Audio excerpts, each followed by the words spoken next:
ನಮಸ್ಕಾರ ಗೆಳೆಯರಿ, ನಮ್ಮ ಯೂಟ್ಯೂಬ್ ಚಾನೆಲ್ಗೆ ಎಲ್ಲರಿಗೂ ಸ್ವಾಗತ ಸುಸ್ವಾಗತ.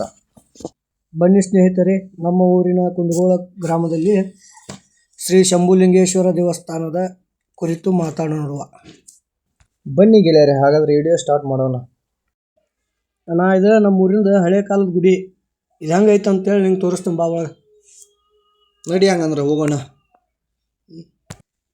ನೋಡೋಣ, ಇದು ಗುಡಿ ಜಕಣಾಚಾರ್ಯ ಕಟ್ಟಿದ್ದ. ಭಾಳ ಇತಿಹಾಸ ಐತಿ ಇದು ಹಳೆ ಕಾಲದಾಗ. ಇದು ಗುಡಿ ಬಗ್ಗೆ ಏನೇನು ಅನ್ನೋದು ಎಲ್ಲ ತಿಳಿಸಿ ಹೇಳ್ತಾನೆ. ಒಳಗೆ ಹೋಗೋಣ ನಡಿ ಫಸ್ಟ್. ಹೌದಾ, ಹೇಳುವಪ್ಪ, ನಾನು ತಿಳ್ಕೊತೀನಿ. ನಡಿ ಒಳಗೆ ಹೋಗೋಣ ಹಂಗಾದ್ರೆ ಬಾ. ಹಾಗಾದ್ರೆ ಹೇಳಿ, ನನಗೂ ಗೊತ್ತಾಗತ್ತ, ಮತ್ತು ನನ್ನ ಯೂಟ್ಯೂಬ್ ಚಾನಲ್ದಾಗ ವಿಡಿಯೋ ನೋಡೋರು ಎಲ್ಲ ನನ್ನ ಸ್ನೇಹಿತರಿಗೂ ಗೊತ್ತಾಗತ್ತ ಈ ಶ್ರೀ ಶಂಭುಲಿಂಗನ ಗುಡಿಯ ಇತಿಹಾಸ ಏನು ಅನ್ನೋದು. ಬಾ. ಆಯ್ತು ಬಾಪ ಅಣ್ಣ, ನಿನಗೂ ಈ ವಿಡಿಯೋ ಬಗ್ಗೆ ಗೊತ್ತಾಗಲಿ. ನೀನು ವಿಡಿಯೋ ನೋಡು, ನಿಮ್ಮ ಗೆಳೆಯರಿಗೂ ಅಷ್ಟು ಇದೇನು ಅನ್ನೋದು ಗೊತ್ತಾಕತ್ತಿ. ಬಾ ಹಂಗಾದ್ರೆ. ಆಯ್ತು ನಡಿಯಪ್ಪ ಒಳಗೆ. ಆಯ್ತು ನಡಿ, ನಂದಿ ದೇವ್ರ ದರ್ಶನ ಮಾಡ್ಕೊಂಡು ಒಳಗೆ ಹೊಂಟ್ವಿ. ನಡಿ. ಬನ್ನಿ ಗೆಳೆಯರಿ, ಒಳಗೆ ಹೋಗಿ ದೇವ್ರ ದರ್ಶನ ಮಾಡ್ಕೊಂಡು ಮುಂದಿನ ವಿಡಿಯೋ ಶುರು ಮಾಡೋಣ. ಅಲ್ಲಿವರೆಗೂ ನೀವು ದೇವ್ರ ದರ್ಶನ ಮಾಡಿ.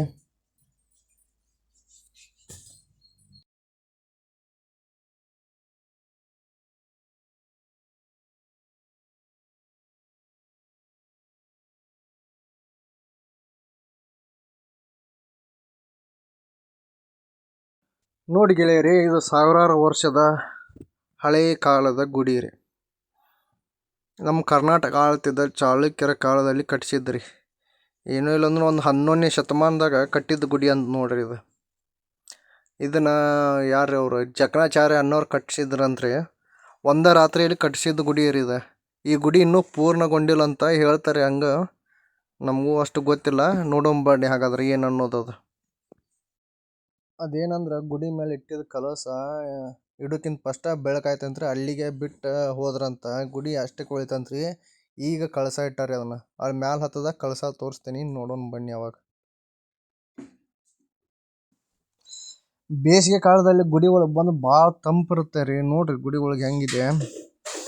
ಆಗ ಇದು ಗುಡಿ ಬಗ್ಗೆ, ಇದು ಶಿವನ ಬಗ್ಗೆ ಒಂದು ಇತಿಹಾಸ ಹೇಳ್ಬೇಕಂದ್ರೆ, ಇದು ಶಿವನ ಮೂರ್ತಿ ಐತಿಲ್ಲ, ತಾನಾಗಿ ಹುಟ್ಟಿದಂತ್ರಿ. ಅದು ಯಾರು ಕೆತ್ತಿದ್ದಲ್ಲಂತ, ಏನು ಮಾಡಿದ್ದಲ್ಲಂತ. ಅದ್ರ ಮುಂದಿರೋ ನಂದಿನೂ ತಾನಾಗೆ ಹುಟ್ಟಿದಂತ್ರಿ. ಇದು ನಾವು ಹಿಂಗೆ ಹೇಳ್ತಾರೆ ಮಂದಿ ಎಲ್ಲ ಇಲ್ಲಿ. ನಮಗೇನು ಗೊತ್ತ್ರಿ ಅವಾಗಿಂದ ಏನು ಅನ್ನೋದು. ಈಗಿನ ಕಾಲದಾಗ ಕಟ್ಟಿಗೆ ಒಳಗೆ ಬಾಗ್ಲ ಕೆತ್ತಲಿಕ್ಕೆ ಎಷ್ಟು ತೊಂದರೆ ಪಡ್ಕೊತಾರೆ. ಆವಾಗಿನ ಕಾಲದಾಗ ಕಲ್ಲು ಒಳಗೆ ಕೆತ್ಯಾರ ನೋಡ್ರಿ, ಎಷ್ಟು ಚೆನ್ನಾಗಿ ಕೆತ್ಯಾರ. ಒಂದೊಂದು ಡಿಸೈನ್ ಒಂದೊಂದು ಥರ. ಇದು ನೋಡ್ರಿ ಶಿವನ ಮೂರ್ತಿ. ಇದ್ರ ವಿಶೇಷ ಹೇಳ್ಬೇಕಂದ್ರೆ, ಪ್ರತಿ ವರ್ಷ ಮಹಾಶಿವರಾತ್ರಿ ರೀ, ಮಾರ್ಚ್ 22, 23ಕ್ಕೆ ಸೂರ್ಯನ ಮೊದಲ ಕಿರಣ ಇಲ್ಲಿ ಶಿವನ ಮೂರ್ತಿ ಮ್ಯಾಲೆ ಬೀಳ್ತದಂತ್ರಿ. ಅಲ್ಲಿ ಹೊರಗೂ ಬರೆದು ಹಾಕ್ಯಾರ, ಆಮೇಲೆ ತೋರಿಸ್ತೀನಿ. ಕಿರಣ ಬಿದ್ದಾಗ ಶಿವಮೂರ್ತಿ ಇದು ಕರಗಿದ್ದೆಲ್ಲ ಗೋಲ್ಡನ್ ಕಲರ್ ಆಗುತ್ತಂತ್ರಿ. ಮತ್ತು ಗುಡಿ ಮುಂದೆ ಇರುವ ನಮ್ಮ ವಿಘ್ನೇಶ್ ಅದಾನ್ರಿ. ಮತ್ತು ಪಾರ್ವತಿ ದೇವಿದು ಮೂರ್ತಿ ಐತ್ರಿ ಇಲ್ಲಿ.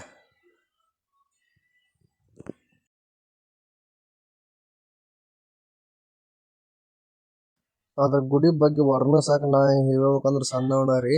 ಆದರೂ ಒಂದಿಟ್ಟು ತಿಳಿದಷ್ಟು ಹೇಳ್ತೀನಿ ನೋಡ್ರಿ.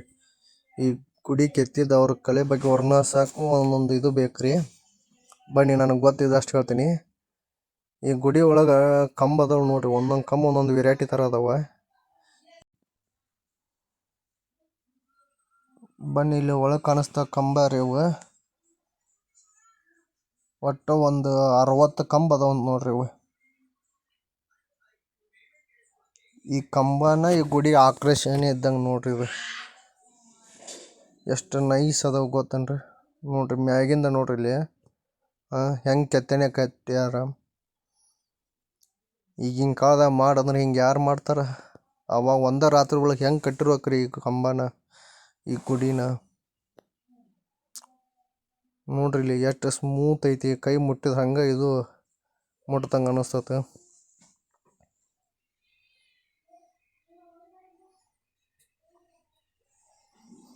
ಜಕಣಾಚಾರ್ಯರು ಯಾವುದೋ ಗುಡಿಗೆ ಹೋದ್ರು ಈ ಥರ ಎಲ್ಲ ಕಡೆಗೂ ಸಿಗುತ್ತಾರೆ. ಜಕಣಾಚಾರ್ಯವ್ರು ಕಟ್ಟಿದ ಗುಡಿ ರೀ. ಅವ್ರು ದೇವತಾ ಮನುಷ್ಯ ಇದ್ದಂಗೆ ಬಿಡ್ರಿ. ಅದು ನೋಡ್ರಿ ಇಲ್ಲಿ ಈ ಕಂಬ ಒಂಥರ ಬೇರೆನೇ ಐತಿ.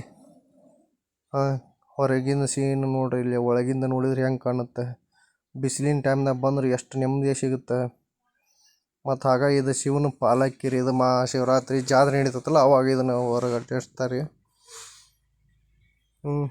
ಒಂದೊಂದು ಡಿಸೈನ್ ಒಂದೊಂದು ಥರ ಅದಾವೆ ರೀ. ಹೆಂಗೆ ಕೆತ್ತಿರೋ ಏನೋ ಒಂದು ಗೊತ್ತಾಗೋದು. ಆಗ ಇಲ್ಲಿ ಹೊರಗೆ ಬಂದು ನೋಡ್ರಿ, ಇಲ್ಲಿ ಗುಡಿ ಹೊರಗೆ ಶಿವ ಮುಖ ಇದ್ದಿದ್ದ ಮೂರ್ತಿ ಎಲ್ಲ ಕಡೆ ಕಟ್ಟ್ಯಾರ. ಅದನ್ನು ಗೋಪುರದ ಶಿವ ಮುಖದ ದೇವ್ರದ ರೀ. ಅದು ಹೆಂಗೆ ಕೆತ್ತಿರು ಏನು ಒಂದು ಗೊತ್ತಾಗಲಿ, ಒಂದ ರಾತ್ರಿ ಒಳಗೆ ಆ ಥರ ಕಟ್ಟಿದ್ದಾರೆ ನೋಡ್ರಿ. ಒಂದೊಂದು ಡಿಸೈನ್ ಒಂದೊಂದು ಥರ ಅದಾವ. ಹೊರಗೆ ನಾಲ್ಕು ಸೈಡ್ ಎಲ್ಲ ಈ ಥರ ಇದೆ ಹೊರಗಡೆಯಿಂದ ನೋಡ್ರಿ. ಅಷ್ಟು ಕಡೆ ಒಂದೇ ಮೂರ್ತಿ ರೀ, ಒಂದೇ ಸಮ ಯಾವ ಥರ ಕಟ್ಟಿದ್ದಾರೆ ಹೇಳಕ್ಕೆ ನಮ್ಗೆ ಇದು ಆಗೋದು, ಆ ಥರ ಕಟ್ಟಿಸಿದ್ದಾರೆ. ಬನ್ನಿ ಮ್ಯಾಲೆ ಗೋಪುರದ ಹತ್ರ ಹತ್ತಿ ನೋಡೋಣ.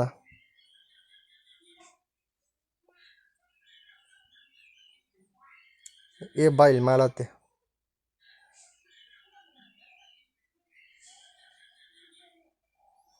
ನೋಡ್ರಿ. ನಾವು ಹೋದಾಗ ಸೂರ್ಯ ಮುಳುಗಾತಿದ್ದ, ಹಿಂಗಾಗಿ ಮಸ್ತ್ ಕಾಣತ್ತಿದ್ದು ಗೋಪುರ ಗೋಲ್ಡನ್ ಕಲರ್ ಇದ್ದಿದ್ದು ಸೂರ್ಯಂದು ಮ್ಯಾಲೆ ಕಳಸ ಇಟ್ಟಿದ್ದು ನೋಡ್ರಿ. ಅದು ಈಗ ಇಟ್ಟಿದ್ದದ, ಮೊದಲು ಅದು ಕಲ್ಲಿಂದ ಇಟ್ಟಿದ್ದಿಲ್ಲ, ಅದ್ರ ಸಂಬಂಧ ಈಗ ಇಟ್ಟಾರ ಇದನ್ನು ಮಾಡಿ. ಗೋಪುರದ ಮೊದಲು ಇದ್ದಿದ್ದಿಲ್ಲ ಅಂತಾರೆ ಇದು. ಎಷ್ಟು ಚಂದ ಕಾಣುತ್ತೆ ನೋಡ್ರಿ. ಅದನ್ನು ನಿಮ್ಗೆ ಹೇಳಿದಾರೆ ಅಲ್ಲಿ ಒಳಗಿದ್ದಾಗ. ಇಲ್ಲೇ ನೋಡ್ರಿ, ಪ್ರತಿ ವರ್ಷ ಮಾರ್ಚ್ ತಿಂಗಳ ದಿನಾಂಕ 22 ಹಾಗೂ 23 ಸೂರ್ಯೋದಯದ ಪ್ರಥಮ ಕಿರಣವು ಶ್ರೀ ಶಂಭುಲಿಂಗೇಶ್ವರ ಮೇಲೆ ಬೀಳುತ್ತದೆ ಅಂತ ಬರ್ತಿದ್ದಾರೆ. ಇದನ್ನ ನೋಡಕ್ಕೆ ಬರ್ರಿ ನೀವು ಹಾಗಿದ್ರೆ ಎಲ್ಲರೂ. ಈ ವಿಡಿಯೋ ನಿಮ್ಗೆ ಇಷ್ಟ ಆದ್ರೆ ಲೈಕ್ ಮಾಡಿ, ಕಮೆಂಟ್ ಮಾಡಿರಿ, ಸಬ್ಸ್ಕ್ರೈಬರ್ ಮಾಡಿರಿ. ಎಲ್ಲರಿಗೆ ಧನ್ಯವಾದ, ನಮಸ್ಕಾರ ರೀ.